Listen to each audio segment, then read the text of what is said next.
نحمده ونستعينه ونستغفره ونعوذ بالله من شرور أنفسنا ومن سيئات أعمالنا من يهده الله فلا مضل له ومن يضلل فلا هادي له وأشهد أن لا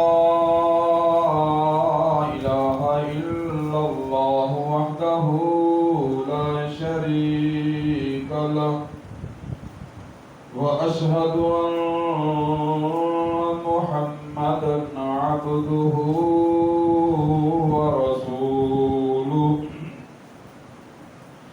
أما بعد أعوذ بالله السميع العليم من الشيطان الرجيم من همزه ونفخه ونفثه بسم الله الرحمن الرحيم وقرن في بيوتكن ولا تبرجن تبرج الجاهلية الأولى وأقمنا الصلاة وآتينا الزكاة وأطعنا الله ورسوله إنما يريد الله ليذهب عنكم الرجس أهل البيت ويطهركم تطهيرا.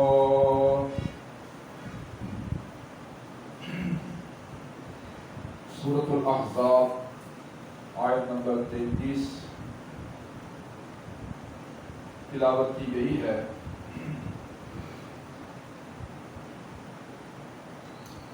محرم الحرام کی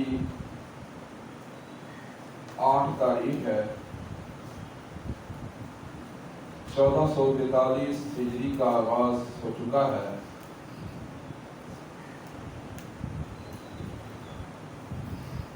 ان دنوں میں سیدنا عمر رضی اللہ تعالیٰ،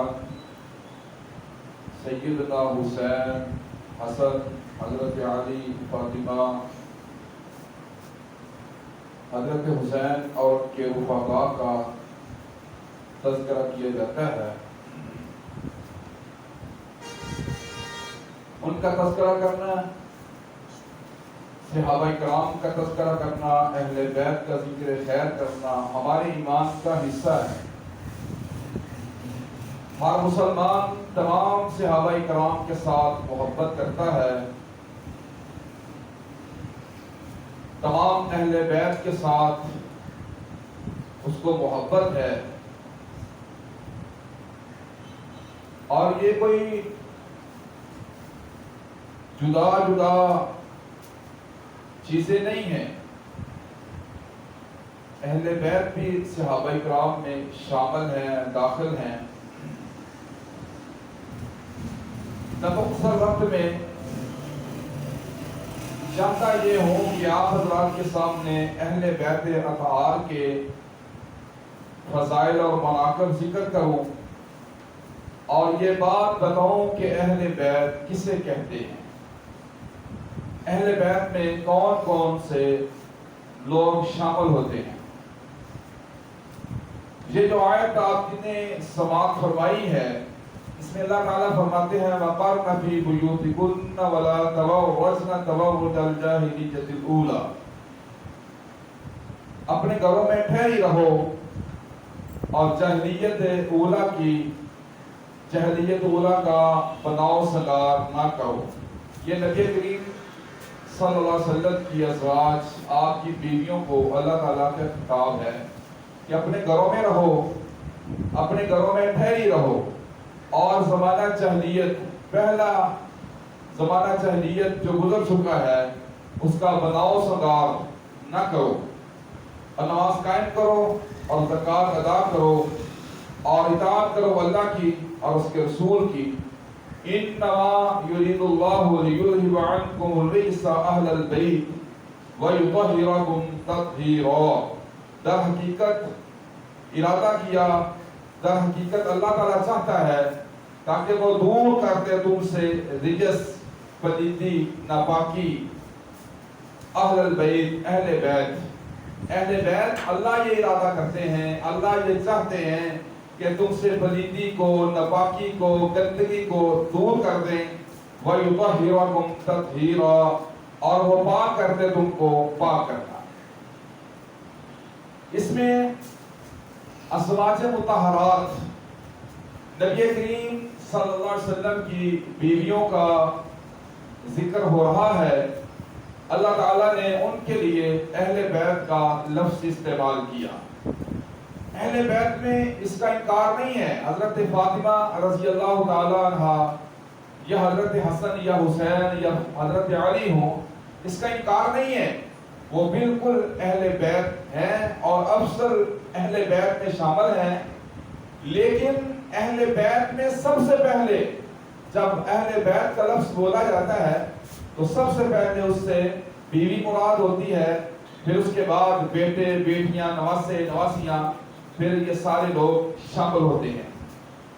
تو نبی علیہ السلام کی ازواج کے لیے یہ جو لفظ اہل بیت بولا گیا ہے، یہ تمام مسلمانوں کو تسلیم ہے کہ یہاں پر اہل بیت کا لفظ، اہل بیت سے مراد نبی علیہ السلام کی بیوییں ہیں، اور بیویوں کے لیے، ازواج کے لیے، گھر والی کے لیے اہل بیت کا لفظ بولا جاتا ہے.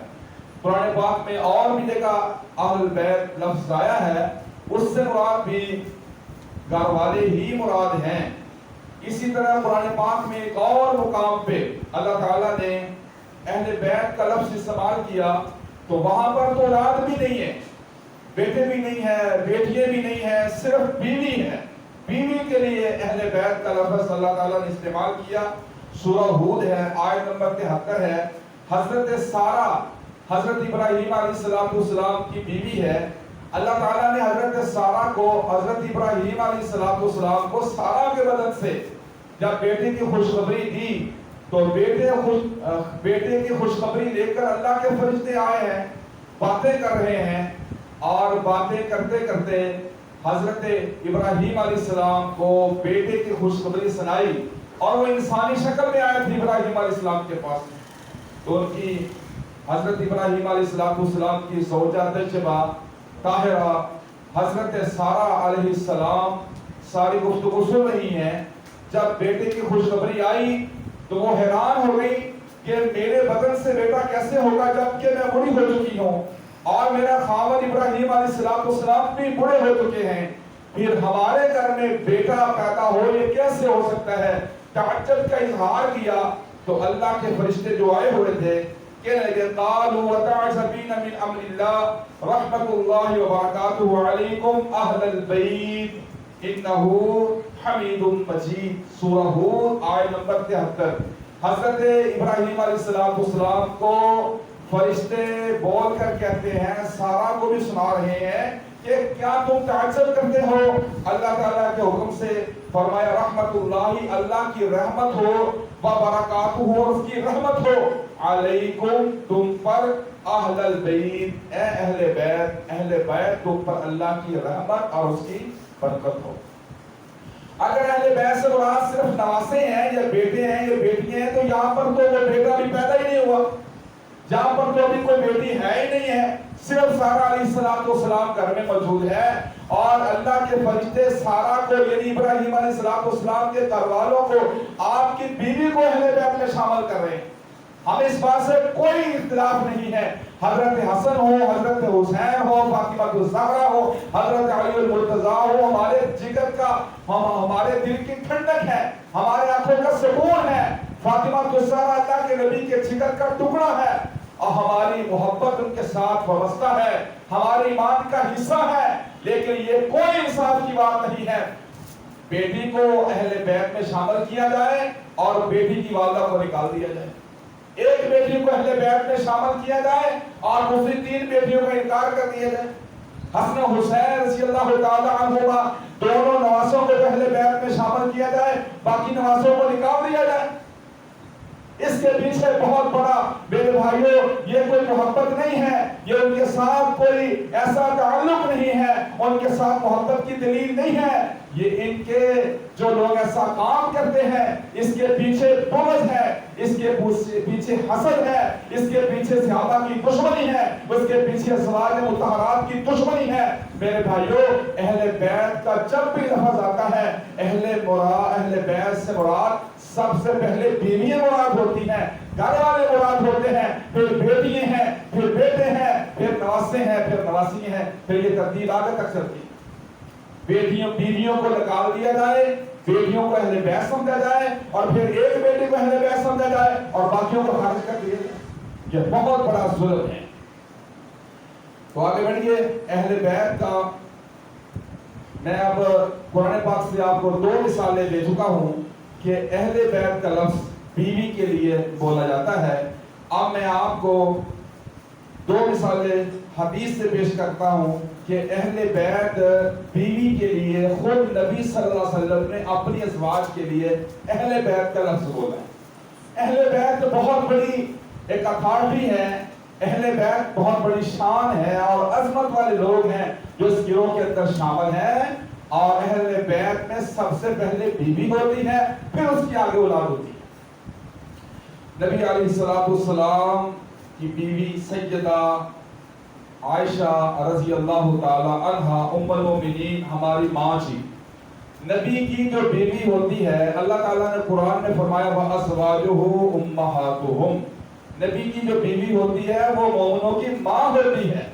ماں کے ساتھ ایک ماں وہ ہے جس کو ماں آپ کے والد صاحب نے کہا، ایک ماں وہ ہے جس نے آپ کو جنم دیا، ایک ماں وہ ہے جس نے آپ کو دودھ پلایا، ایک ماں وہ ہے جس کو محلے داروں نے بتایا یہ آپ کی ماں ہے، ایک ماں وہ ہے جس کو اللہ کے قرآن نے کہا کہ یہ تمہاری ماں ہے۔ وہ کون سی ماں ہے؟ وہ کون سی مائیں ہیں؟ وہ نبی علیہ السلام کی بیویاں ہیں، ازواج مطہرات ہیں، نبی علیہ السلام کے گھر میں رہنے والی ہیں، اور بہت بڑی شان اللہ پاک نے ان کو عطا فرمائی، بہت بڑی عظمت اللہ تعالیٰ نے عطا فرمائی۔ ہر دور میں ازواج مطہرات کے دشمن رہے ہیں، آج بھی موجود ہیں، آج کے بعد بھی رہیں گے۔ اللہ کے نبی کے زمانے میں بھی ایسے لوگ موجود تھے۔ نبی علیہ السلام پر ایک ایسا موقع آیا، سیدہ عائشہ، میں وہ سارا تفصیل سے اگر واقعہ بیان کروں گا تو سارا جمعہ اس پہ لگ جائے گا، صرف اشارہ تک بات آپ کو سمجھانا چاہتا ہوں اور آگے موضوع کو چلانا چاہتا ہوں۔ حضرت عائشہ رضی اللہ تعالی عنہا پر منافقین نے تہمت لگائی اور گندی بات کہی سیدہ عائشہ کی طرف۔ اللہ کے نبی صلی اللہ علیہ وسلم بہت زیادہ پریشان ہو گئے، صحابہ کے پاس آئے، صحابہ کو اکٹھے کیا۔ آپ علیہ السلام نے صحابہ سے فرمایا یا معشر المسلمین من یعذرنی من رجل قد بلغنی اذاہ فی اہل بیتی فواللہ ما علمت علی اہلی الا خیرا۔ اللہ کے نبی علیہ السلام فرماتے ہیں مسلمانوں کی جماعت، میری حمایت کرو، میری مدد کرو اس معاملے میں کہ میری بیوی کے متعلق ایسی بات کہی گئی ہے، میرے اہلی بیتی، میرے اہل بیت کے بارے میں ایسی بات کہی گئی ہے، جہاں پر اللہ کے نبی نے اپنی بیوی سیدہ عائشہ کے لیے لفظ اہل بیتی، میرے اہل بیت کے لیے یہ ایسا منصوبہ بنایا گیا ہے، میں بہت زیادہ پریشان ہوں، اس معاملے میں میری مدد کرو، میری حمایت کرو۔ فواللہ ما علمت علی اہلی الا خیرا، اللہ کی قسم میں تو اپنے اہل کو بہت زیادہ بہتر جانتا ہوں، بہت بہتر سمجھتا ہوں۔ یہ جو بات سیدہ عائشہ کی جانب منسوب کر رہے ہیں، میں تو اللہ کی قسم اپنی بیوی کو خیر پہ سمجھتا ہوں، بہتری میں سمجھتا ہوں۔ یہ کون کہہ رہے ہیں؟ محمد رسول اللہ صلی اللہ علیہ وآلہ وسلم، اللہ کے پیارے حبیب، اللہ کے پیارے نبی صلی اللہ علیہ وسلم یہ بیعت کر یہ بات کہہ رہے ہیں، جو اللہ کی وحی کے ساتھ بولتے ہیں، کہتے ہیں کہ میں اپنی بیوی کے اندر خیر ہی میں نے دیکھی ہے، اور آپ علیہ السلام اس موقع پہ جو بات کہہ رہے ہیں وہ بات یہ ہے کہ میرے فرمایا کہ اہل بیت کے بارے میں ایسی باتیں کی گئی ہیں. یہ حدیث کہاں پر ہے؟ یہ حدیث صحیح بخاری کے اندر اس حدیث کا نمبر ہے 4950 نمبر حدیث ہے کہ سیدہ عائشہ رضی اللہ تعالی عنہ کے لیے نبی علیہ السلام نے اہل بیت کا لفظ استعمال فرمایا. اسی طرح صحیح مسلم کا ایک حوالہ سن لیں. نبی علیہ السلام کی شادی ہوئی حضرت سیدہ زینب رضی اللہ تعالی عنہ سے. آپ علیہ السلام نے ان کے ساتھ شادی کی، صحابہ کو ولیمہ کھلایا. حضرت انس کہتے ہیں میں ولیمہ کھانے والے میں، نکاح کی ساری مجلس میں میں شریک تھا.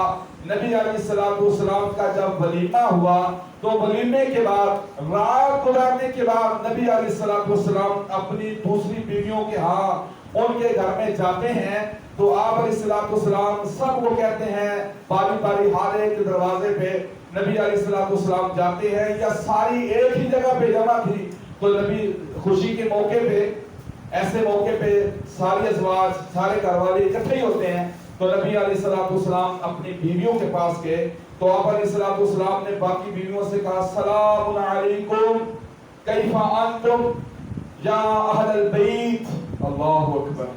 نبی علیہ السلام کہتے ہیں سلام علیکم کیف انتم یا اہل البیت. نبی علیہ السلام کہتے ہیں تم پہ سلامتی ہو، کیسے ہو اہل بیت، تم کیسے ہو. یہ کس کو کہہ رہے ہیں؟ نبی علیہ السلام کی جو بیویاں ہیں آپ ان کو اہل بیت کہہ رہے ہیں. جب اللہ کے رسول اپنی بیویوں کو اہل بیت کہہ رہے ہیں، کسی کی کیا مجال ہے، کسی کی کیا جرأت ہے کہ اللہ کے نبی علیہ السلام کی بیویوں کو اہل بیت سے نکالے. یہ بہت بڑا ظلم ہے، یہ ستم ہے اور بہت زیادہ پروپیگنڈا ہے. اس کے اندر مسلمانوں کی کثیر تعداد اس بات کے اندر آ جاتی ہے کہ اہل بیت سے وہ حضرات ازواج مطہرات کو خارج کر دیتے. ایسی کوئی بات نہیں ہے. آپ نے قرآن کو پڑھا نہیں ہے. اس پروپیگنڈے میں وہ آتا ہے، اس ساری شکوک و شبہات کا شکار وہ بندہ ہوتا ہے جو بندہ قرآن پاک نہیں پڑھتا، جو صحیح البخاری نہیں پڑھتا، جو صحیح مسلم نہیں پڑھتا، جو قرآن و حدیث کا مطالعہ نہیں کرتا، وہ شکوک و شبہات کا شکار ہو جاتا ہے. اور جو بندہ قرآن و سنت کا مطالعہ کرتا ہے اس کے سامنے دلائل ہوتے ہیں، اس کے سامنے حدیث ہوتی ہیں، اس کے سامنے قرآن کی آیات ہوتی ہیں. وہ قطعاً بالکل ایسے شکوک و شبہات کے اندر وہ اس کے ذرا بھی اس کا کچھ نہیں بگاڑ سکتے. تو نبی علیہ السلام نے فرمایا السلام علیکم کیف انتم یا اہل البیت، اہل بیت تم کیسے ہو. آگے بیویوں نے کہا فیقولون بخیر، اللہ کے نبی بالکل بھلائی پر ہیں، ٹھیک ہیں. یا رسول اللہ، اللہ کے رسول ٹھیک ٹھاک ہیں. کیف وجدت اہلک، اللہ اکبر، کیف وجدت اہلک، اے اللہ کے نبی آپ نے اپنی اہل یعنی اپنی بیوی جس کے ساتھ آپ نے نکاح کیا ہے آپ نے اس کو کیسا پایا ہے، آپ نے اس کے ساتھ رات گزاری ہے. کیف وجدت اہلک، آپ نے اپنے اہل کو، یہاں پر بھی اہل کا لفظ آ گیا، بیوی یہ کہتی ہیں کیف وجدت اہلک، اللہ کے نبی صلی اللہ علیہ وسلم آپ نے اپنی بیوی زینب کو کیسا پایا ہے. فیقول بخیر، اللہ کے رسول فرماتے ہیں فیقول بخیر، میں نے ان کو خیر پہ پایا ہے، بھلائی پہ پایا ہے. اللہ اکبر. یہ حدیث بھی صحیح مسلم کے اندر کتاب النکاح کے اندر موجود ہے. تو نبی علیہ السلام نے اس جگہ پہ اپنی بیویوں کے لیے خود لفظ اہل بیت کا استعمال کیا. اسی طرح صحیح مسلم کے اندر ایک بڑی طویل حدیث ہے. میں آج آپ کو کھل کے انشاءاللہ اہل بیت کے بارے میں تسلی بخش آپ کی تسلی کرواؤں گا. انشاءاللہ کبھی بھی آپ اس معاملے میں نہیں بھٹکیں گے، کسی کے شکوک و شبہات آپ پہ ذرا بھی اثر نہیں کریں گے. انشاءاللہ آپ کو آسان فہم انداز میں یہ مسئلہ انشاءاللہ میں نے آپ کو آج یاد کروانا ہے. شرط یہ ہے کہ آپ کی تسلی، آپ کی توجہ میری طرف ہو، تب تسلی ہوگی. توجہ سے بیٹھے. دین تابعی حضرت زید بن ارقم رضی اللہ تعالی عنہ کے پاس جاتے ہیں. حضرت زید بن ارقم یہ وہی ارقم ہے زید رضی اللہ تعالی عنہ جو مکے کے اندر جس وقت کوئی جگہ نہیں تھی تبلیغ کے لیے، کوئی جگہ نہیں تھی ٹھہرنے کے لیے، انہوں نے اپنا مقام دے دیا تھا. نبی علیہ السلام کو اس جگہ نماز پڑھے، اس جگہ پر دعوت و تبلیغ کا کام کریں، اس جگہ پہ تیاری کریں، کوئی جگہ نہیں ہے۔ اسی وجہ سے آج دار ارقم یہ سکول بنائے جاتے ہیں لوگوں نے اس صحابی کی یادگار کو زندہ رکھنے کے لیے۔ تو یہ زید بن ارقم نبی علیہ السلام کے ابتدائی صحابیوں میں سے ہیں اور شروع کے اصحاب میں سے ہیں۔ ان کے پاس 3 تابعی آتے ہیں اور آ کر کہتے ہیں کہ اے زید، تم بڑے خوش قسمت لوگ ہو، تم بڑے خوش نصیب لوگ ہو، تم نے نبی صلی اللہ علیہ وسلم کی زیارت کی۔ تابعی کیا کہتے ہیں؟ تابعین آ کر کہتے ہیں زید تم بڑے خوش قسمت ہو، تم نے اپنی زندگی میں محمد رسول اللہ صلی اللہ علیہ وسلم کی زیارت کی۔ خوش قسمتی ہے کہ نہیں ہے؟ بولو یار۔ نبی کو دیکھنا ساری دنیا کی عبادات، نماز، روزہ، حج، زکوٰۃ، صدقہ دے کے پوری دنیا کی خیراتیں اور ساری نیکیاں ایک سائڈ پہ، ایمان کی حالت میں ایک نظر اٹھا کر نبی کو دیکھ لینا، یہ نیکی ساری نیکیوں پر باری ہے۔ نبی کو دیکھنا کوئی معمولی بات نہیں ہے۔ ایک بہت بڑے محدث گزرے ہیں، مسلمان ہو چکے، دین کا علم ان کے پاس آ چکا، اور بہت بڑے تابعی ہیں، بہت بڑے محدث ہیں، عالم ہیں، دور کسی علاقے میں رہتے ہیں، بہت بڑا دین کا علم ہے، بڑا دل میں خواہش ہے کہ دین ہم تک پہنچ چکا ہے، ہم مسلمان ہو چکے ہیں اور اللہ نے ہمیں علم دے دیا ہے، لیکن نبی علیہ السلام کی ابھی تک زیارت نہیں کی۔ نبی علیہ السلام کی زیارت کرنی چاہیے، صحابی والا شرف وہ بھی ہم حاصل کر لیں۔ کئی دنوں کا سفر کرتے کرتے وہ جب مدینے میں آتے ہیں، مدینے میں داخل ہونے سے پہلے، اللہ اکبر، مدینے میں داخل ہو رہے ہیں اور ایک جگہ پہ لوگوں کا رش لگا ہوا دیکھا، ایک جگہ پہ لوگ جمع ہیں اور جمع ہے۔ جب وہ سواری پہ سوار ہو کر قریب آئے، وہ محدث و عالم لوگوں کا جتھا دیکھا، لوگ جمع ہیں، اس سائڈ کو آگے آ کر کہتے بھائی کیسے اکٹھے ہو، خیر تو ہے، کس لیے جمع ہو؟ آگے مسلمانوں نے بتایا ہمارے نبی محمد صلی اللہ علیہ وسلم فوت ہو چکے ہیں، ابھی ابھی ہم ان کو دفن کر کے فارغ ہوئے ہیں۔ اللہ اکبر، اللہ اکبر۔ صحابی ہونا بہت بڑا اعزاز ہے، یہ جس کے حصے میں آئے اسی کو اللہ تعالیٰ اعزاز دیتا ہے، جس کے مقدر میں یہ سعادت لکھی ہو اسی کو حاصل ہوتی ہے۔ تو میرے بھائیوں، صحابی ہونا اور صحابی ہونا، اللہ کے نبی علیہ السلام کے ایمان کی حالت میں دیدار کرنا، یہ اتنا بڑا احساس ہے، کوئی دنیا کی نیکی اس کا مقابلہ نہیں کر سکتی۔ زید بن ارقم سے 3 تابعی کہتے ہیں اے زید تم بڑے خوش قسمت آدمی ہو، تم نے خیر کثیر حاصل کی، تم نے اللہ کے نبی کو دیکھا، اللہ کے نبی کی باتیں سنی، نبی علیہ السلام کے حدیث کو سنا، نبی علیہ السلام کے ساتھ نمازیں پڑھی، آپ علیہ السلام کے ساتھ جہاد کیا، تم بڑے خوش قسمت لوگ ہو۔ زید بن ارقم سے کہنے لگے ہم آپ کے پاس اس لیے آئے ہیں، آپ سے کچھ سنیں جو نبی علیہ السلام سے آپ نے ڈائریکٹ اللہ کے نبی علیہ السلام سے کچھ سنا ہے، وہ آپ ہمیں سنائیں، ہم آپ سے سننے کے لیے حاضر ہوئے۔ زید بن ارقم کہتے ہیں میں بڑا ہو چکا ہوں، میری عمر بڑی ہو چکی ہے، میرا حافظہ پہلے جیسا نہیں ہے، مجھے بہت کچھ بھول گیا ہے، ذہن سے نکل گیا ہے، جو بات مجھے یاد ہے میں تمہیں سناتا ہوں۔ ہم نبی کریم صلی اللہ علیہ وسلم کے ساتھ تھے، مکہ اور مدینہ میں کے درمیان میں ایک جگہ خم نامی جگہ تھی، اللہ کے نبی علیہ السلام نے وہاں پہ پڑاؤ کیا اور اللہ کے رسول صلی اللہ علیہ وسلم نے وہاں پہ صحابہ اکرام کو ایک خطبہ ارشاد فرمایا۔ مکہ اور مدینہ کے درمیان میں آپ صلی اللہ علیہ وسلم آ رہے ہیں مکہ کی طرف سے، راستے میں مکہ اور مدینہ کے درمیان میں ایک جگہ ہے، وہاں پہ نبی علیہ السلام نے ٹھہراؤ کیا، پڑاؤ کیا، اللہ کے نبی علیہ السلام نے ہم کو خطبہ دیا۔ زید بن ارقم وہ خطبہ سنانا چاہتے ہیں، وہ حدیث سنانا چاہتے ہیں جو نبی علیہ السلام نے ان کو اس موقع پہ سنائی تھی۔ حضرت زید بن ارقم کہتے ہیں نبی علیہ السلام نے اللہ تعالیٰ کی حمد و تعریف بیان کی، اللہ تعالیٰ کی تعریف بیان کی، اللہ کی حمد کو بیان کیا، اور حمد کو بیان کرنے کے بعد کہتے ہیں اے لوگوں میں ایک انسان ہوں، بہت ہو سکتا ہے مجھے اللہ کا قاصد بلانے کے لیے آئے، یعنی موت کا فرشتہ آئے، ہو سکتا ہے مجھے اللہ کی طرف سے قاصد اللہ کا کوئی پیغام لے کے آئے اور میں اللہ کے قاصد کا پیغام قبول کر لوں۔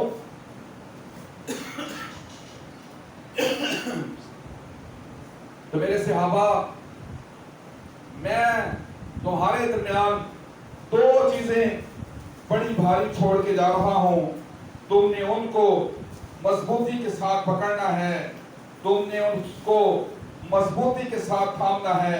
نبی علیہ السلام نے صحابہ کرام کو ایسا خطبہ ارشاد فرمایا کہ ہو سکتا ہے اللہ کی طرف سے مجھ کو بلاوا آ جائے اور میں چلا جاؤں۔ فرمایا کہ میں تمہارے درمیان دو ایسی چیزیں چھوڑ کے جا رہا ہوں۔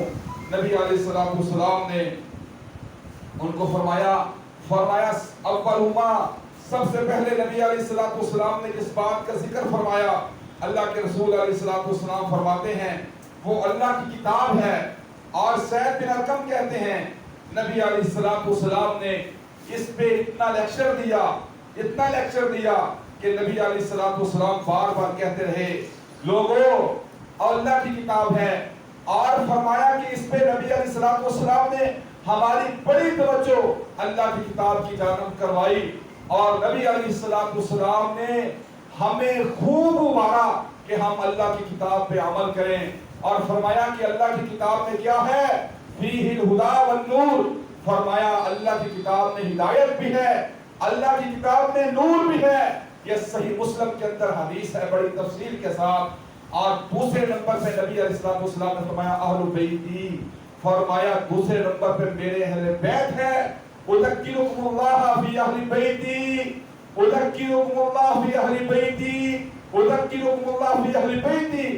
صحابی زید بن ارقم کہتے ہیں نبی علیہ السلام نے فرمایا دو چیزیں چھوڑ کے جا رہا ہوں، اس حدیث کو حدیث ثقلین بھی کہتے ہیں۔ نبی علیہ السلام نے فرمایا دو بڑی بھاری چیزیں چھوڑ کے جا رہا ہوں، ایک اللہ کی کتاب ہے اور دوسرے میرے اہل بیت ہیں۔ فرمایا اذکرکم اللہ فی اہل بیتی، فرمایا میں تم کو یاد دلاتا ہوں، میں تم کو نصیحت کرتا ہوں اپنے اہل بیت کے بارے میں۔ اذکرکم اللہ فی اہل بیتی، اذکرکم اللہ فی اہل بیتی، 3 دفعہ اللہ کے نبی علیہ السلام نے فرمایا میرے اہل بیت کے بارے میں اللہ سے ڈرتے رہنا۔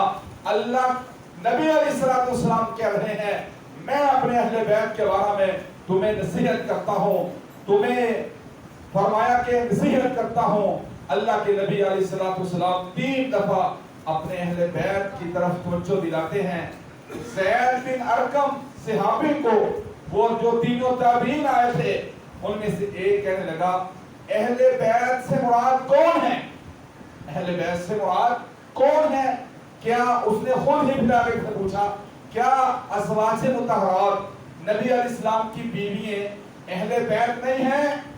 زید بن ارقم کہتے کیوں نہیں، نبی علیہ السلام کی بیوییں اہل بیت ہیں، لیکن اہل بیت وہ بھی ہیں جن پہ اللہ نے صدقے کو حرام کیا ہے، جن پر اللہ تعالیٰ نے صدقے کو حرام کیا ہے۔ پوچھا گیا کہ اللہ کے رسول وہ کون سے ہیں؟ فرمایا آل عقیل، آل عقیل، آل علی، آل جعفر، آل عباس، اور نبی علیہ السلام کا اپنا خاندان۔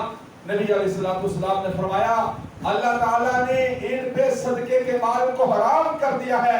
اہل بیت میں زید بن ارقم کہتے ہیں کہ اہل بیت میں نبی علیہ السلام کی بیویاں بھی ہیں، اور اہل بیت کے اندر مزید پھر وہ لوگ بھی ہیں جن پر اللہ تعالیٰ نے صدقے کے مال کو حرام کیا ہے۔ سید کے لیے صدقہ حلال نہیں ہے، جائز نہیں ہے۔ ایک وقت تھا صدقے کے لیے، ایک وقت تھا سید کے لیے صدقے کا مال حرام ہوتا تھا، اور آج بھی حرام ہے. اللہ کے نبی صلی اللہ علیہ وسلم کا جو خاندان ہے اس کی نشانی یہی ہے کہ اس پہ صدقہ اللہ نے حرام کر دیا ہے. سید پہ صدقہ حرام ہے. آج کل کے جو سید جعلی بنے ہوئے یہ تو جھٹکے کا بھی نہیں چھوڑتے. تو نبی علیہ السلام نے اہل بیت میں فرمایا کہ اہل بیت کے اندر یہ شامل ہے. تو یہ حدیث بڑی تفصیل کے ساتھ صحیح مسلم کے اندر موجود ہے. مزید میں اس کو اور زیادہ تھوڑا سا پھیلاتا ہوں. عبد المطلب بن ربیعہ ربیعہ بن حارث بن عبد المطلب. حارث اللہ کے نبی کے چچا ہیں. ان کے بیٹے ربیعہ ہیں. ربیعہ کا آگے بیٹا ہے عبد المطلب بن ربیعہ بن حارث بن عبد المطلب. یہ ربیعہ بن حارث اور حضرت عباس جو اللہ کے نبی صلی اللہ علیہ وسلم کے چچا تھے, یہ دونوں ایک جگہ پہ اکٹھے ہوتے ہیں. اس ساری سٹوری کو سننے والے, بیان کرنے والے عبد المطلب بن ربیعہ یہ کہتے ہیں کہ میرے والد صاحب ربیعہ بن حارث اور حضرت عباس رضی اللہ تعالی عنہما یہ دونوں بزرگ اکٹھے ہوتے ہیں اور کہنے لگے کہ آج ہم اپنے بیٹوں کو, یعنی عباس کا بیٹا ہے فضل بن عباس اور ربیعہ کا بیٹا ہے عبد المطلب, کہنے لگے یہ جوان ہو چکے ہیں, ہم ان کو اللہ کی قسم آج نبی صلی اللہ علیہ وسلم کے پاس ان کو بھیجتے ہیں کہ ان کو کوئی کام لگائیں. یہ جوان ہو چکے ہیں. زکات کا جو مال اکٹھا کیا جاتا ہے اللہ کے نبی صلی اللہ علیہ وسلم ان کی ڈیوٹی لگا دیں ہمارے دونوں بچوں کی. یہ زکات کا مال لوگوں سے وصول کر کے بیت المال میں لا کے جمع کروائیں اور اللہ کے نبی صلی اللہ علیہ وسلم ان کی تنخواہ جو لگا دیں تاکہ یہ آگے شادی کرنے کے قابل ہو سکیں, اپنا اخراجات چلانے کے قابل ہو سکیں. ابھی باتیں ہو ہی نہیں تھی. حضرت علی رضی اللہ تعالیٰ عنہ تشریف لے آئے. جب حضرت علی آئے, یہ حدیث صحیح مسلم میں, اس حدیث کا نمبر سن لیں 2481 نمبر ہے. حضرت علی رضی اللہ تعالیٰ عنہ تشریف لے آئے تو ربیعہ بن حارث نے ساری بات بتا دی کہ ہم اپنے بچوں کو, بیٹوں کو اللہ کے نبی صلی اللہ علیہ وسلم کے پاس بھیج رہے. حضرت علی نے فرمایا نا ان کو بھیجنے کی ضرورت نہیں ہے, یہ تمہارا کام نہیں ہوگا, یہ تمہارا کام نہیں ہوگا. کیوں؟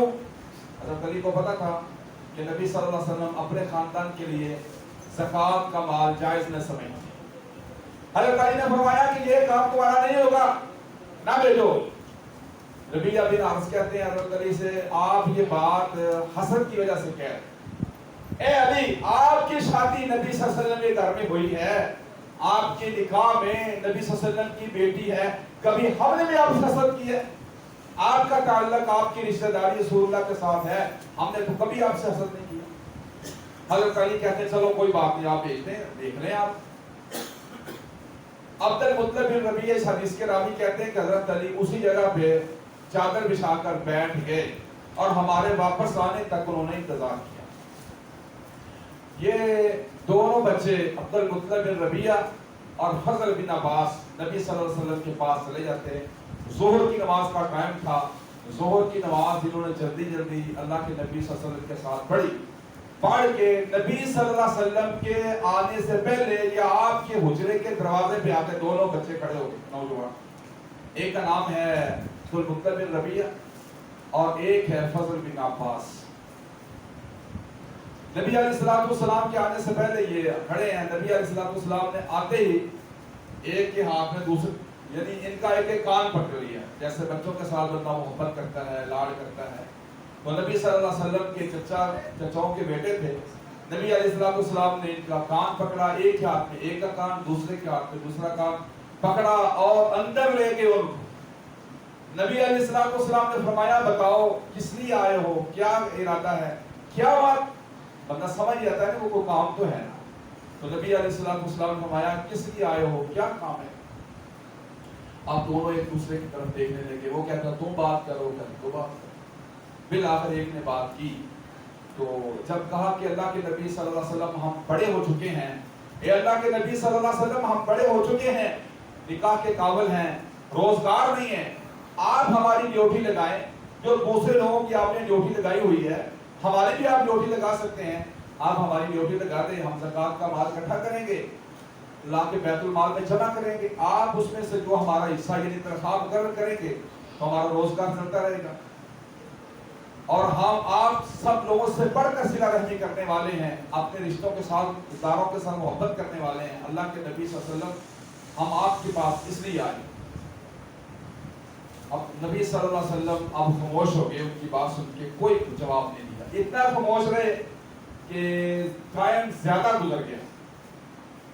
عبد المطلب کہتے ہیں کہ ہمارا پھر ارادہ ہوا کہ ہم دوبارہ اس بات کو دوبارہ نبی صلی اللہ علیہ وسلم سے ذکر کریں، لیکن یہ جس بیوی کا حجرہ تھا، یہ جس کا مقام تھا وہ حضرت زینب تھی، اس کی باری تھی، اللہ کے نبی صلی اللہ علیہ وسلم ان کی باری والے دن ان کے پاس ٹھہرے ہوئے تھے، وہ یہ ساری گفتگو سن رہی تھی۔ نبی صلی اللہ علیہ وسلم کے گھر مکان کوئی 2 کنال میں تھوڑے تھے، 4 کنال میں ایکڑ میں تھوڑے تھے، آپ کا تو مختصر گھروں کا تھا، آپ ساتھ ہی بالکل وہ ساری باتیں ان کی بیوی بھی سن رہی ہے۔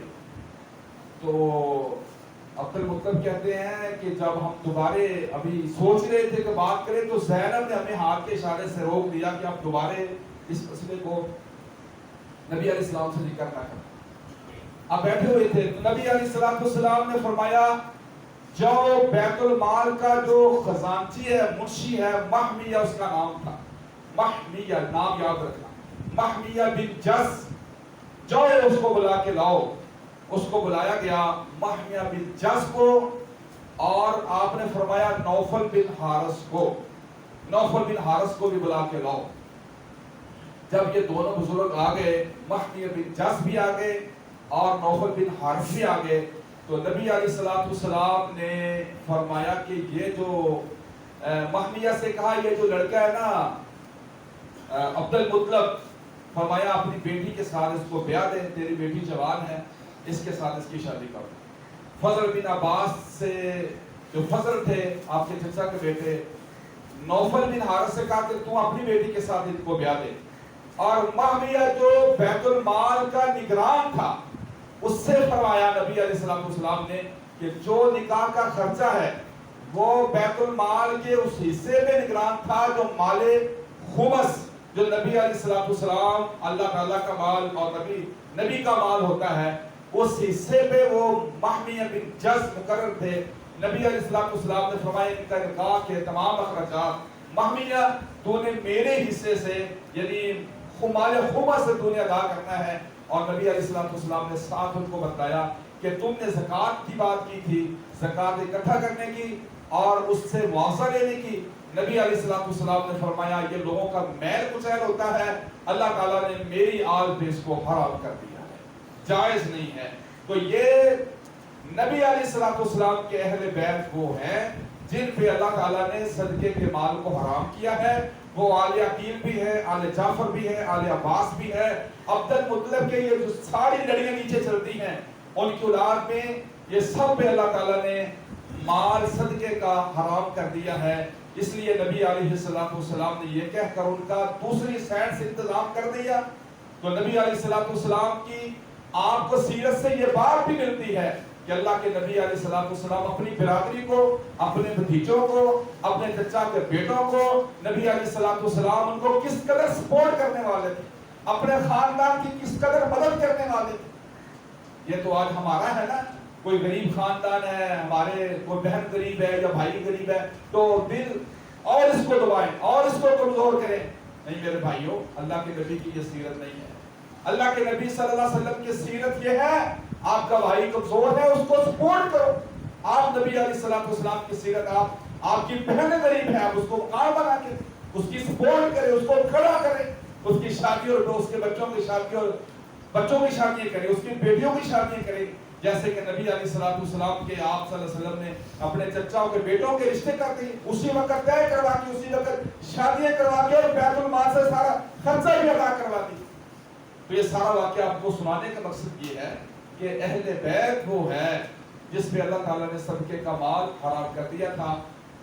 نبی علیہ السلام کے گھر میں ایک دفعہ گائے کا گوشت آیا جو کہ صدقے کا تھا، سیدہ عائشہ کا گھر تھا۔ نبی علیہ السلام نے یہ کہہ کے واپس کر دیا کہ یہ میرے آل پر اللہ تعالیٰ نے حرام کیا ہے، جائز نہیں ہے، صدقے کو گوشت واپس کر دیا۔ کبھی آپ نے بھی حرام چیز واپس کی ہے؟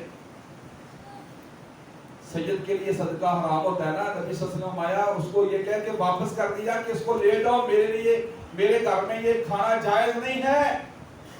آپ کو کسی کا پتہ چل جائے کس نے غیر اللہ کے نام پہ کوئی دیگ پکائی ہے، غیر اللہ کے نام پہ کوئی جانور ذبح کیا ہے، آپ نے بھی کبھی اس کے چاول واپس کیے؟ بولو یار، آپ نہیں کرتے؟ ماشاء اللہ کہتے ہیں کرتے ہیں، تو بڑی سعادت والی بات ہے۔ بعض لوگ کہتے ہیں کہ کھانا جائز نہیں، اس کے رکھ لیتے، اس کی دل آزاری ہوگی، چلو جانوروں کو ڈال دیں گے، یہ غیر اللہ کے لیے دیگ پکائی تھی۔ بھائی جو کھانا آپ کے لیے جائز و حلال نہیں ہے، آپ اس کو واپس کریں۔ واپس کرنے کا مطلب یہ نہیں ہے کہ آپ اس کو اس کی توہین کرنا شروع کرتے ہیں، اس کو سمجھائیں بھائی دیگ کا مالک اللہ ہے، یہ بکرا آپ کو اللہ نے دیا ہے، یہ صرف اللہ کے نام پہ ذبح ہو سکتا ہے، یہ بکری سے آپ کو اللہ نے دی ہے، صرف اللہ کے نام پہ ذبح ہو سکتی ہے، یہ چھترا آپ کو اللہ نے دیا ہے، صرف اللہ کے نام پہ ذبح ہو سکتا ہے۔ آپ کسی اور کے نام پہ اس کو ذبح کریں گے تو مطلب یہ ہے کہ آپ نے اس کی عبادت کی ہے، اور اللہ کے علاوہ کسی کی عبادت جائز نہیں ہے۔ اس کو پیار محبت سے سمجھا کے اس کی پلیٹ واپس اس کو دے دیں۔ اگر آپ واپس نہیں کریں گے تو وہ سمجھے گا کہ اس نے اپنے گھر میں رکھے ہیں، وہ لوگوں کو بتائے گا اس نے بھی کھائے ہیں، لوگ یہ کہتا تھا ایسی دیکھ جائز نہیں ہے، یار یہ کرنا جائز نہیں ہے، لیکن میں اس کے گھر میں دیکھا مولوی صاحب نے کھائی ہے۔ جب آپ اس کو واپس کریں گے اس کے دل پہ چوٹ لگے گی، اس نے واپس کیوں کی ہے، پھر وہ سوچنے میں مجبور ہوگا۔ تو حضرت نبی صلی اللہ علیہ وسلم کی یہ سیرت یہ ہے کہ حرام مال نبی صلی اللہ علیہ وسلم اپنے آپ کو اتنا بچاتے تھے، صدقے کا ڈھیر لگا ہوا تھا کھجوروں کا۔ چھوٹا بچہ ہے حسن، نبی علیہ السلام کا نواسا، ایک کھجور پکڑی ہے اور منہ میں دی ہے، نبی علیہ السلام نے فرمایا کہ اس کو نکالو، فرمایا ہمارے لیے صدقے کا مال جائز نہیں۔ اس کے بچہ چھوٹا ہے، آپ کا اگر چھوٹا بچہ، اور کوئی کام نہیں، چھوٹے بچے نے دکھایا نا جی، بڑا ہوئے گا سمجھ آ جائے گی جی، سمجھا دے گا بڑا ہو کے۔ نبی صلی اللہ علیہ وسلم نے ایسے نہیں کیا، آپ علیہ السلام نے منہ میں انگلی ڈال کے، منہ میں کھجور تھی، واپس اس کو نکالا، حالانکہ یقین بھی نہیں تھا کہ یہ مال، ابھی شک ہی تھا کہ ہو سکتا ہے، کتنی بڑی کھجور تھی نا، ہو سکتا ہے صدقے کی نہ ہو سکتا ہے صدقے کی ہو۔ تو نبی صلی اللہ علیہ وسلم نے شک کو بھی ظاہر کرنے کے لیے آپ علیہ السلام نے فرمایا میری آل کے لیے اللہ نے صدقے کو حرام کر دیا ہے، انگلی منہ میں ڈال کے اپنے نواسے کے کھجور کو باہر پھینکا، فرمایا کہ میری آل کے لیے صدقے کا مال جائز اور حلال نہیں ہے۔